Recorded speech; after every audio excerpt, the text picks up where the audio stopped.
ಚಂಪಕಧಾಮ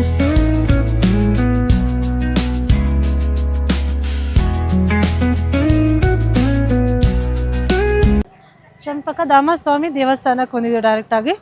ಇದು ಸಹ ಬನ್ನೇರುಘಟ್ಟ ಹತ್ರನೇ ಇದೆ. ಸೊ ಇವಾಗ ನೀವು ನೋಡಿದ್ರಲ್ಲ ಗೋಲ್ಡನ್ ಟೆಂಪಲ್, ಆ ಗೋಲ್ಡನ್ ಟೆಂಪಲಿಂದ ಒಂದು 2-3 ಕಿಲೋಮೀಟ್ರು ಹಿಂದ್ಗಡೆನೇ ಇದೆ. ಇನ್ನು ಈ ಟೆಂಪಲಿಂದ ಗೋಲ್ಡನ್ ಟೆಂಪಲ್ಗೆ ನೀವು ಹೋಗ್ಬೋದು. ಸೊ ಇಲ್ಲಿಂದ ಒಳಗಡೆ ನೋಡೋಣ ಬನ್ನಿ ಹೇಗಿದೆ ಅಂತ. ಹಾಯ್ ಹಲೋ ಎಲ್ರಿಗೂ ನಮಸ್ಕಾರ. ಇಂದಿನ ವಿಡಿಯೋದಲ್ಲಿ ನಾನು ಬೆಂಗಳೂರಿನ ಸಮೀಪದ ಬನ್ನೇರುಘಟ್ಟದಲ್ಲಿರುವ ಪ್ರಸಿದ್ಧ ಚಂಪಕಧಾಮ ಸ್ವಾಮಿ ದೇವಸ್ಥಾನದ ಸಂಪೂರ್ಣ ಇತಿಹಾಸ, ಪೌರಾಣಿಕ ಹಿನ್ನೆಲೆ ಮತ್ತು ವಿಶೇಷತೆ, ದೇವಾಲಯದ ವಾಸ್ತುಶಿಲ್ಪ ಹಾಗೂ ದರ್ಶನದ ಅನುಭವವನ್ನು ನಿಮ್ಮೊಂದಿಗೆ ಹಂಚಿಕೊಳ್ಳಲು ಇವಾಗ ನಾನು ದೇವಸ್ಥಾನಕ್ಕೆ ಹೋಗ್ತಾ ಇದ್ದೀನಿ. ಮತ್ತು ಏನಪ್ಪ ಅಂತಂದರೆ, ಈ ಪವಿತ್ರ ಕ್ಷೇತ್ರಕ್ಕೆ ಸಾವಿರಾರು ಭಕ್ತರು ಪ್ರತಿದಿನ ಭೇಟಿ ನೀಡಿ ಈ ದೇವಸ್ಥಾನದಿಂದ ಮೇಲೆ ಇದೆ ಒಂದು ದೇವಸ್ಥಾನ, ಅಲ್ಲಿ ಚಂಪಕಧಾಮ ದೇವಸ್ಥಾನದಿಂದ ಮೇಲೆ ಗುಡ್ಡದ ಮೇಲೆ ಇನ್ನೊಂದು ದೇವಸ್ಥಾನ ಇದೆ. ಅದು ಯಾವುದಪ್ಪ ಅಂತಂದರೆ ಶ್ರೀ ಲಕ್ಷ್ಮೀ ನರಸಿಂಹಸ್ವಾಮಿ ದೇವಸ್ಥಾನ. ಆ ದೇವರದು ಆಶೀರ್ವಾದ ಪಡೆದು ದೇವಸ್ಥಾನದ ಶಾಂತ ವಾತಾವರಣ ಮತ್ತು ಸುಂದರ ಪರಿಸರ ಮತ್ತು ಆಧ್ಯಾತ್ಮಿಕ ಅನುಭವವನ್ನು ಈ ವಿಡಿಯೋದಲ್ಲಿ ನೋಡಬಹುದು. ಈ ಸ್ಥಳ ಬಂದುಬಿಟ್ಟು ಚಂಪಕಧಾಮ ಸ್ವಾಮಿ ದೇವಸ್ಥಾನದ ಬನ್ನೇರುಘಟ್ಟ, ಬೆಂಗಳೂರು, ಕರ್ನಾಟಕ ನಗರದಲ್ಲಿದೆ. ಇಲ್ಲೇ ಯಾವುದಪ್ಪ ಅಂತಂದರೆ ಬನ್ನೇರುಘಟ್ಟದಲ್ಲಿ ನ್ಯಾಷನಲ್ ಪಾರ್ಕ್ ಇದೆಯಲ್ಲ, ಅಲ್ಲಿಂದ 2-3 ಕಿಲೋಮೀಟ್ರ್ ಅಲ್ಲೇ ಇರೋದು. ಸೊ ನೀವು ಏನಾದರೂ ಬರ್ತೀನಿ ಅಂತಂದರೆ ಯಾವಾಗಲಾದರೂ ಫ್ರೀ ಇದ್ದಾಗ ಬಂದು ಭೇಟಿ ನೋಡಿ.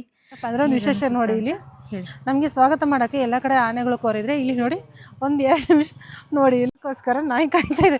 ಈ ಕಡೆ ಒಂದು ನಾಯಿ, ಈ ಕಡೆ ಒಂದು ನಾಯಿ ನೋಡಿ. ಇದು ಡೂಪ್ಲಿಕೇಟ್ ಅಲ್ಲ, ಬನ್ನಿ ಇಲ್ಲಿ ತೋರಿಸ್ತೀನಿ ನೋಡಿ. ಹಾಯ್ ಹಾಯ್, ನೀನು ಸ್ವಾಗತಕ್ಕೋಸ್ಕರ ಕಾಯ್ತಾ ಇದೀಯಾ?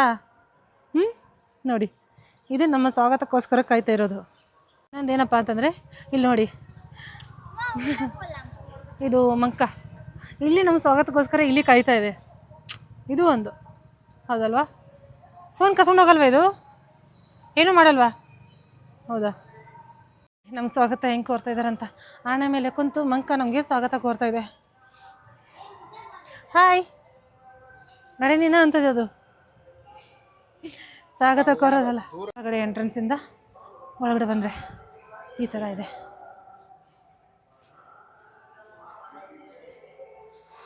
ಒಳಗಡೆ ವಿಡಿಯೋ ಮಾಡೋಕ್ಕೆ ಅಲಾವಿದು ಎಲ್ಲೋ ಗೊತ್ತಿಲ್ಲ. ಸೊ ನೋಡೋಣ, ಇಲ್ಲಿಂದನೇ ಇಷ್ಟು ತೋರಿಸ್ತೀನಿ.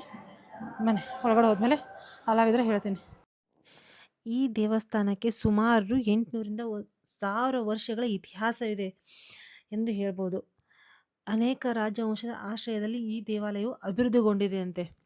ಸೊ ನೀವು ಕೂಡ ನೋಡ್ಬೋದು. ಈ ದೇವಸ್ಥಾನಕ್ಕೆ ಏನು ಬಂದಿದೆಯಲ್ಲ, ಇದು ಗುಡ್ಡ ಹತ್ಕೊಂಡು ಮೇಲೆ ಹೋಗಬೇಕು. ಇಲ್ಲಿ ದೇವರು ಯಾವುದಪ್ಪ ಅಂದರೆ ಶ್ರೀ ಲಕ್ಷ್ಮೀ ನರಸಿಂಹ ಸ್ವಾಮಿ ಸನ್ನಿಧಿ ಅಂತೆ. ಸೊ ಇದಕ್ಕೆ ಮೇಲೆ ಹೋಗ್ಬೇಕಿದೆ. ಇದು ತುಂಬ ಹಳೆ ಕಾಲದ ದೇವಾಲಯ. ಬನ್ನಿ ನೋಡೋಣ ಮೇಲೆ ಹೋಗ್ಬಿಟ್ಟು ಹೇಗಿದೆ ಅಂತ. ಬನ್ನಿ ಮೆಟ್ಲು ಹತ್ಕೊಂಡು ಹೋಗೋಣ. ನೋಡಿ, ನಾವು ಮೆಟ್ಲು ಹತ್ಕೊಂಡ್ಬಿಟ್ಟು ಮೇಲೆ ಹೋಗಬೇಕು. ಹತ್ಕೊಂಡ್ಬಿಟ್ಟು ಇನ್ನೂ ಮೇಲೆ ಹೋಗಬೇಕು. ಈ ಥರ ಮೆಟ್ಲು ಇದ್ದಾವೆ, ಫುಲ್ ಮೇಲೆ ಗುಡ್ಡದ ಮೇಲೆ ಹೋಗ್ಬೇಕು. ಬನ್ನಿ ಮೇಲೆ ಹೋದ್ಮೇಲೆ ತೋರಿಸ್ತೀನಿ ನೋಡಿ. ಅಪ್ಪ ಅದವ್ರೆ, ಇಷ್ಟು ಮೆಟ್ಲು ಹತ್ಕೊಂಡ್ಬಿಟ್ಟು ಬರ್ಬೇಕಾದ್ರೆ ನಮಗೆ ಅಪ್ಪ ಅದವ್ರೆ ಸಾಕು ಅನ್ನಿಸ್ತು. ಇನ್ನೂ ಮೇಲೆ ಹತ್ಬೇಕು ನಾವು. ನಮಗೆ ಇಷ್ಟಕ್ಕೆ ಬೆವರು ಬಂತು, ಇನ್ನೂ ಮೇಲೆ ಇದೆ ಹತ್ತದು. ಹೆಂಗೆ ಮಾಹಿತಿ ಹೇಳ್ತೀನಿ ಹೇಳಿ. ಸೊ ಸ್ನೇಹಿತರೆ, ಇದು ಚಂಪಕಧಾಮ ಟೆಂಪಲ್ ಇದೆಯಲ್ಲ, ಇವಾಗ 1-2 ನಿಮಿಷ ಮುಂಚೆ ಹೋಗಿ ಬಂದ್ವಿ. ಈ ದೇವಸ್ಥಾನದ ವಿಶೇಷತೆ ಏನಂದರೆ ತುಂಬ ಹಳೆ ಕಾಲದ ದೇವಸ್ಥಾನ, ತುಂಬ ಸಖತ್ತಾಗಿದೆ. ಹೇಳ್ತಾ ಇದ್ರೆ ಬಂದೇ ಬಿಡ್ತಾಳ್ರಿ ಈಗಿನ. ಮತ್ತೆ ಹೇಳ್ತೀನಿ ಕೇಳಿ. ಆಮೇಲೆ ಏನಂದರೆ ಅಲ್ಲಿದೆಯಲ್ಲ ಎಂಟ್ರೆನ್ಸ್, ಅದು ಆ ಎಂಟ್ರೆನ್ಸ್ ಬಂದುಬಿಟ್ಟು ಹತ್ತಿರ ಇದೆ ಅಂದರೆ ಇಲ್ಲಿ ಕಾಣಿಸ್ತಾ ಇದೆಯಲ್ಲ, ಇಲ್ಲಿ ಸಣ್ಣ, ಇಲ್ಲಿ ಕೆಳಗಡೆ ಕಳಸ, ಇಲ್ಲಿ ಬಂದು ಗರ್ಭಗುಡಿ ಇರೋದು. ಸೊ ಅಲ್ಲಿ ಎಂಟ್ರ್ ಆದರೆ ಇಲ್ಲಿ ಗರ್ಭಗುಡಿ ಇದೆ, ತುಂಬ ಹಳೇದು. ಆಮೇಲೆ ಏನೋ ಅಂತ ಹೇಳ್ತಾ ಇದ್ದಳು, ಹೇಳಿದೆ. ತುಂಬ ನೋಡೋಕೆ ಚೆನ್ನಾಗಿದೆ ದೇವಸ್ಥಾನ. ದಯವಿಟ್ಟು ನೀವು ಏನಾದರೂ ಬರ್ತೀನಿ ಅಂತಂದರೆ ದೇವಸ್ಥಾನಕ್ಕೆ, ಈ ದೇವಸ್ಥಾನಕ್ಕೆ ಬನ್ನಿ. ಸೊ ಇದು ಬಂದು ಚಂಪಕಧಾಮ ದೇವಸ್ಥಾನ ಅಂತೇಳಿ, ಆನೇಕಲ್ ತಾಲೂಕು, ಬನ್ನೇರುಘಟ್ಟ, ಬೆಂಗಳೂರು ಜಿಲ್ಲೆ. ಸೊ ಮಸ್ತಾಗಿದೆ. ಅದ್ರ ಪಕ್ಕನೇ ಇನ್ನೊಂದು ಏನು ಗೊತ್ತಾ, ಇನ್ನೊಂದು ವಿಶೇಷತೆ ಅಂದರೆ ಇದು ಚಂಪಕಧಾಮ, ಇಲ್ಲಿ ಮೇಲೆ ಕಾಣಿಸ್ತಾ ಇದೆಯಲ್ಲ, ಇದು ನರಸಿಂಹಸ್ವಾಮಿ ದೇವಸ್ಥಾನ. ಬನ್ನಿ ನೋಡೋಣ, ಬನ್ನಿ ನೋಡಿ ಎಷ್ಟು ಚೆನ್ನಾಗಿದೆ ಅದು. ಬಾ ಹಂಗೆ ಮೆಟ್ಲ ಇನ್ನೂ ಮೇಲೆ ಹತ್ತಬೇಕು. ನಮ್ಮ ಬೆಂಗಳೂರು ಸಿಟಿನೇ ಕಾಣಿಸುತ್ತೆ ನೋಡಿ. ಅಲ್ಲಿಂದ ಹತ್ಕೊಂಡ್ಬಿಟ್ಟು ಇನ್ನೂ ಮೇಲೆ ಅಲ್ಲಿ ದೇವಸ್ಥಾನಕ್ಕೆ ಅಲ್ಲೇ ಹೋಗಬೇಕು. ಮೆಟ್ಲ ಹತ್ಬೇಕು. ಇಲ್ಲಿಗೆ ನಮಗೆ ದನ್ನು ಬರ್ತಾಯಿದೆ, ತಕ್ಕದೈತಿ. ಅಪ್ಪ ನಾವು ನೋಡಿ ಅಲ್ಲಿ ಪೂರ್ತಿ ಕೆಳಗಿಂದ ಅಲ್ಲಿಂದ ಬಂದಿರೋದು, ಅಲ್ಲಿಂದ ಹತ್ಕೊಂಡ್ಬಿಟ್ಟು ಇನ್ನು ನಾವು ಮೇಲೆ ಅಲ್ಲಿಗೆ ಹೋಗಬೇಕು. ಅಲ್ಲಿಗೆ ಹೋದ್ಮೇಲೆ ದೇವಸ್ಥಾನ ಬನ್ನಿ. ಅದಂದರೆ ಅಲ್ಲಿ ಕೂರೋಕ್ಕೆ ಜಾಗ ಮಾಡಿದ್ದಾರೆ. ಇಲ್ಲಿ ನೋಡಿ ನಮ್ಮ ಸರ್ ಹೆಂಗೆ ಕೂತ್ಕೊಂಡು ಹೆಂಗೆ ಕೂತ್ರಿ ಇಲ್ಲಿ ಇಲ್ಲಿ ಮೇಲೆ ಹೋಗ್ಬೇಕಲ್ಲ, ಸೊ ಅದಕ್ಕೆ ಅಲ್ಲಿ ಕೂರೋಕೆ ಈ ಥರ ಜಾಗ ಮಾಡಿದ್ದಾರೆ ನೋಡಿ. ನಮ್ಮ ಸರ್ ಸ್ಪೆಕ್ಟ್ ಹಾಕೊಂಡು ಇನ್ನೂ ಅಲ್ಲಿ ಹೋಗೋದು ಅಲ್ವಾ. ಇದು 800ರಿಂದ 1 ವರ್ಷದ ಹಳೆಯ ಕಾಲದ ದೇವಾಲಯ. ನೀವು ನೋಡ್ತಾ ಇದ್ರಲ್ಲ, ಈ ದೇವಾಲಯ ತುಂಬ ಹಳೆಯದಂದರೆ ತುಂಬ ಹಳೆಯ ಕಾಲದ್ದು. ಮತ್ತು ಇನ್ನೊಂದೇನಪ್ಪ ಅಂತಂದರೆ ಈ ಚಂಪಕಧಾಮ ದೇವಸ್ಥಾನದ ಮೇಲೇ ಇದೆ, ಬೆಟ್ಟ ಹತ್ಕೊಂಡು ಕೆಳಗಡೆ ಚಂಪಕಧಾಮ ದೇವಸ್ಥಾನ ಆದರೆ ಇದರ ಮೇಲೆ ಇರೋದು ಶ್ರೀ ನರಸಿಂಹಸ್ವಾಮಿ ದೇವಾಲಯ. ಇದರ ಮಧ್ಯದಲ್ಲಿ ಬೆಟ್ಟ ಗುಡ್ಡ ಎಲ್ಲನೂ ಇದೆ.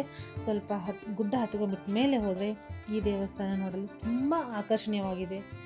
ನೀವು ಒಂದು ಸರ್ತಿ ಬಂದು ನಮ್ಮ ಬೆಂಗಳೂರು ಸಿಟಿ ನೋಡ್ರಿ ಹೆಂಗಿದೆ. ಸೂರ್ಯ ನೋಡಿ, ಇವಾಗ ಸೂರ್ಯ ಮುಣುಗ್ತಾ ಇದ್ದಾನೆ, ಕಾಣಿಸ್ತಾ ಇದ್ದಾನೆ ಇಲ್ಲಿ ಸೂರ್ಯ ಮುಣುಗ್ತಾ ಇರೋದು ಇವಾಗ ನಮ್ಮ ಬೆಂಗಳೂರು ಸಿಟಿ. ಇನ್ನೊಂದು ಏನಂತಂದರೆ ಡೈರೆಕ್ಟ್ ಸ್ಟ್ರೈಟ್ ಹೋದರೆ ಅಲ್ಲಿಂದ ಬರ್ಬೇಕು ನಾವು. ಇವಾಗ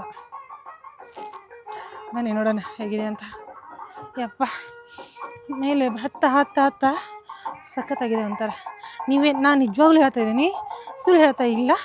ಸೊ ಸಖತ್ತಾಗಿದೆ ದೇವಸ್ಥಾನ, ಸಖತ್ತಾಗಿದೆ, ತುಂಬ ಹಳೆ ಕಾಲದ ದೇವಸ್ಥಾನ. ಸೊ ಒಟ್ಟು ನೀವು ಏನಾದರೂ ಬರ್ತೀನಿ ಅಂತಂದರೆ ಬಂದು ವಿಸಿಟ್ ಮಾಡ್ಬೋದು. ಬನ್ನೇರುಘಟ್ಟ ನ್ಯಾಷನಲ್ ಪಾರ್ಕ್ ಇದೆಯಲ್ಲ, ಅಲ್ಲಿಂದ ಒಂದು 7ರಿಂದ 8 ಕಿಲೋಮೀಟ್ರ್ ಇದೆ ಮುಂದೆ ಬಂದರೆ. ಸೊ ಅಲ್ಲಿಂದ ನೀವು ದೇವಸ್ಥಾನಕ್ಕೆ ಬರ್ಬೋದು. ಬಂದುಬಿಟ್ಟು ವಿಸಿಟ್ ಮಾಡ್ಕೊಂಡು ಹೋಗಿ. ಟ್ರೆಕ್ಕಿಂಗು ಇದೆ, ದೇವಸ್ಥಾನ ಇದೆ, ಎಲ್ಲನೂ ಇದೆ. ಮೇಲೆ ಗುಡ್ಡದ ಮೇಲೆ ಇದೆ ಇದು ದೇವಸ್ಥಾನ. ಫುಲ್ ಗುಡ್ಡ ಹತ್ತಬೇಕು, ಹತ್ತಿ ಯಪ್ಪ. ನಮ್ಮ ಸರ್ ನೋಡ್ರಿ ಹುಚ್ಚರ ಹೆಂಗೆ ಮಾಡ್ತಾಯಿದ್ದಾರೆ, ಮೆಂಟ್ಲಾಗವನೆ. ಯಾಕಂದರೆ ಗುಡ್ಡ ಹತ್ತಿ ಹಂಗೆ ಮೆಂಟ್ಲಾಗ್ಬಿಡ್ತಾನೆ. ಅದಕ್ಕೆ ಬನ್ನಿ ನೋಡೋಣ. ಅರ್ಧ ನಮ್ಮ ಬೆಂಗಳೂರು ಸಿಟಿನೇ ಕಾಣಿಸುತ್ತೆ ಇಲ್ಲಿಂದ, ಅರ್ಧ ಅಲ್ಲ ಪೂರ್ತಿನೇ ಕಾಣಿಸುತ್ತೆ. ಬನ್ನಿ ಒಳಗಡೆ ನೋಡೋಣ. ಮೇಲೆ ಗುಡ್ಡ ಹತ್ಬಿಟ್ಟು ಮೇಲೆ ಬರ್ತೀವಿ ನೋಡಿ ನರಸಿಂಹಸ್ವಾಮಿ ದೇವಸ್ಥಾನಕ್ಕೆ. ಬಂದು ಹೊರಡುತ್ತೆ ಇಲ್ಲಿಂದ ನೋಡಿ ಗುಡ್ಡ, ಅಲ್ಲಿಂದ ಬೆಂಗಳೂರು ಸಿಟಿ ನೋಡಿ ಹೆಂಗಿದೆ.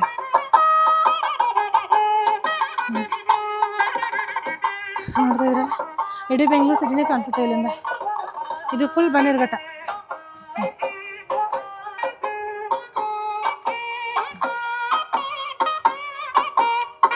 ನಾನು ಹಿಂದ್ಗಡೆ ಹೋಗ್ಬಿಟ್ಟು ತೋರಿಸ್ತೀನಿ, ಇನ್ನು ದೇವಸ್ಥಾನ ಒಳಗಡೆ ಹೋಗಿಲ್ಲ.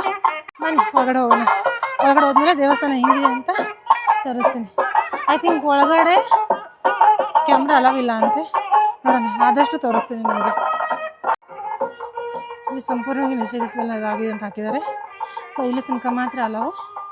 ಬನ್ನಿ ನೋಡೋಣ ಒಳಗಡೆ. ಒಳಗಡೆ ಈ ಥರ ಇದೆ, ತುಂಬ ಹಳೆ ಕಾಲ ದೇವಸ್ಥಾನ. ಬನ್ನಿ, ದಾರಿ ಈ ಕಡೆಯಿಂದ ಹೋಗ್ಬೇಕಂತೆ. ಉಗ್ರ ನರಸಿಂಹಸ್ವಾಮಿ ದೇವಸ್ಥಾನ ಉಗ್ರವಾಗಿದೆ.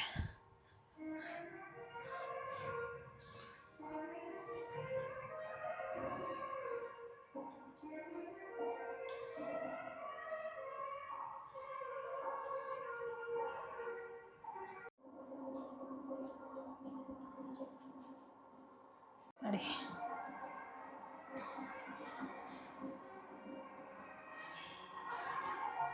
ಆಚೆ ಬಂದರೆ ಈ ಥರ ಬೆಂಗಳೂರು ಸಿಟಿ ಕಾಣಿಸುತ್ತೆ.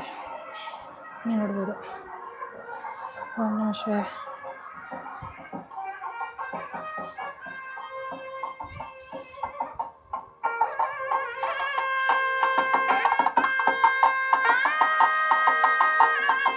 ನಿಜ ಹೇಳ್ತೀನಿ, ಈ ದೇವಸ್ಥಾನಕ್ಕೆ ಬಂದು ನಂಗೆ ತುಂಬ ಖುಷಿ ಆಯಿತು. ಇಲ್ಲಿ ನೋಡಿ ಸಾಂಗ್ ಹೆಂಗೆ ಕೇಳಿಸ್ತಾ ಇದೆ ನಿಮಗೆ. ನಿಮ್ಗೆ ಮಾತಾಡಿ ನಿಮಗೆ ಕೇಳಿಸ್ತಿಲ್ಲ ಅನ್ಕೋತೀನಿ, ಯಾಕಂದರೆ ಇಲ್ಲೊಂದು ದೇವಸ್ಥಾನದಲ್ಲಿ ಸಾಂಗ್ ಹಾಕಿದ್ದಾರೆ. ಇದು ನಮ್ಮ ಕಡೆ ಎಲ್ಲ ಮದುವೆಗೆಲ್ಲ ಹಾಕ್ತಾರೆ ಈ ಸಾಂಗು.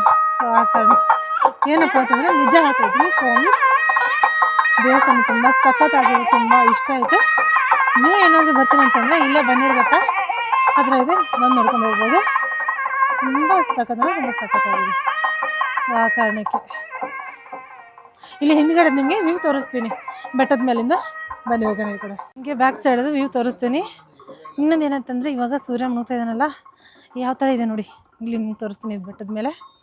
ನೀವು ನೋಡಿದರೆ ಅದು ಇಲ್ಲೊಂದು ಆ ಥರ ಶಾರ್ಟ್.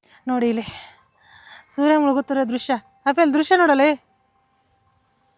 ಯಾವ ಥರ ಇದೆ ಅಂತ. ಸೂರ್ಯಾಸ್ತ. ಇಲ್ಲೆಲ್ಲ ಪ್ರೇಮಿಗಳು ಬರ್ಬೋದು, ಕಪಲ್ಸ್. ಐ ಥಿಂಕ್ ಇದು ಕಪಲ್ಸ್ಗಳ ಜಾಗ ಅನ್ಕೋತೀನಿ. ನೋಡಿ ಹೆಂಗಿದೆ ಅಂತ.